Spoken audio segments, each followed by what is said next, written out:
Саляму алейкум ва рахматуллахи ва баракатуху, дорогие друзья. Пророк Мухаммад, алейхиссалату вассалям, в одном из изречений говорит: каждое деяние сына Адама для него. Но пост, он для Всевышнего Аллаха Тааля. Когда человек читает намаз, его молитву видят и другие, потому что он стоит в одном ряду с другими людьми. Когда человек дает садака, милостыню, знает дающий, берущий и Всевышний. Но когда человек держит пост, об этом знает только тот, кто постится, и Всевышний Аллах Тааля. И чем меньше людей вовлечены в это доброе дело, тем больше значимость этого поступка. Ведь на лбу у человека не написано, постится он или нет. Или какого рода его пост. Может, это просто голодовка. Может, он постится животом, но не мыслями,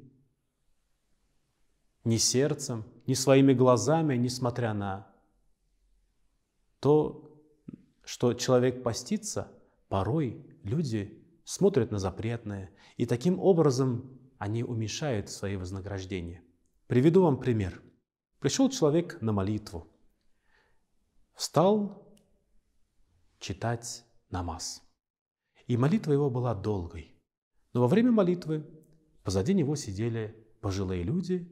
Заметив, насколько он тщательно читает свою молитву, начали его нахваливать. «Ой, смотри, как читает! Вот ведь молодец! Смотри, как долго читает, как искренне!» И начали его нахваливать, и эта хвальба читающему молитву понравилась. И он стал еще дольше читать, еще дольше, чтобы его еще больше и больше похвалили. Но пожилые люди немного похвалили и о нем забыли, переключились на другую тему. Чтобы они еще его похвалили, он уж и так, и этак растягивал свою молитву. Но это все было тщетно. В итоге, закончив свою молитву, он поворачивается и говорит: «А я ведь еще и пощусь». Сказав, он растерял все вознаграждения своего поста и также молитвы. Почему растерял он? Потому что он стал выполнять это деяние не для довольства Всевышнего Аллаха Тааля, а он желал хвальбы, похвалы от других людей. То есть он выполнял это, чтобы получить какие-то хвалебные оды его искренности.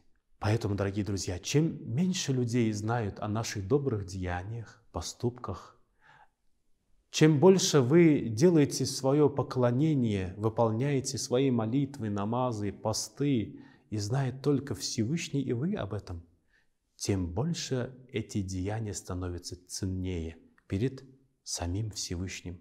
И Аллах Тааля увеличивает вознаграждение этих деяний. Также и наоборот, когда человек делает что-то, чтобы его потом похвалили, чтобы воздали хвальбу, то он получит в этом мире. Его похвалят, ему дадут какое-то положение, он получит уважение, но потеряет уважение главного, потеряет уважение Всевышнего Аллаха Тааля. Поэтому, дорогие друзья, когда мы делаем добрые деяния, нужно стремиться их делать только ради довольства Всевышнего Аллаха Тааля. И Аллах Тааля воздаст нам несметными благами, потому что это деяние сделано ради Него. Саляму алейкум ва рахматуллахи ва баракатуху.